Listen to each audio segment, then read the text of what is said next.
صل على رسوله الكريم أما بعد فأعوذ بالله من الشيطان الرجيم بسم الله الرحمن الرحيم قل إن كنتم تحبون الله فاتبعوني يغفركم الله ويغفر لكم ذنوبكم والله غفور رحيم صدق الله العظيم আজকে আমরা এই জায়গায় কি কারণে একত্রিত হয়েছি আপনারা সকলেই জানেন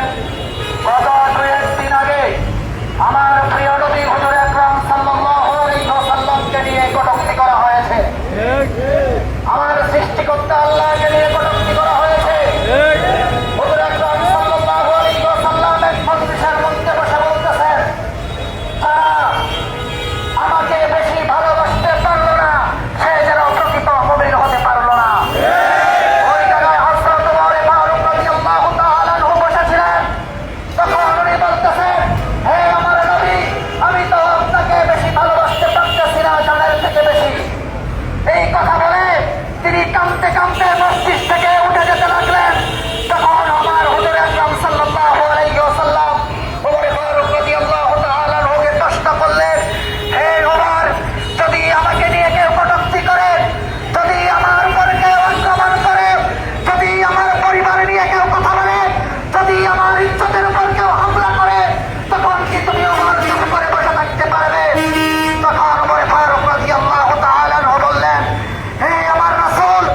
আল্লাহর কসম করে বলতেছি আপনার বিরুদ্ধে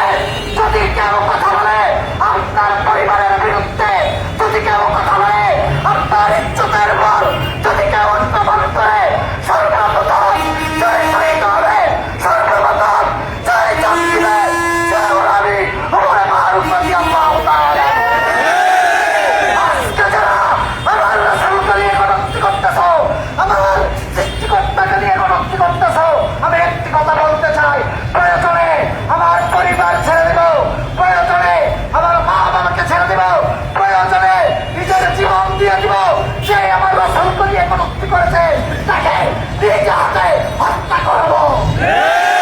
বাংলাদেশের কোনো আইন লাগবে না বিশ্বের কোনো আইন লাগবে না আমার প্রিয় নবীকে নিয়ে কটূক্তি করা হবে যে কটূক্তি করবে যদি তাকে সামনে পায় ওই জায়গায় তাকে হত্যা করা হবে প্রয়োজনে ফাঁসির কাজটা চলব প্রয়োজনে জেল কাটবো প্রয়োজনে নিজের রক্ত দিয়ে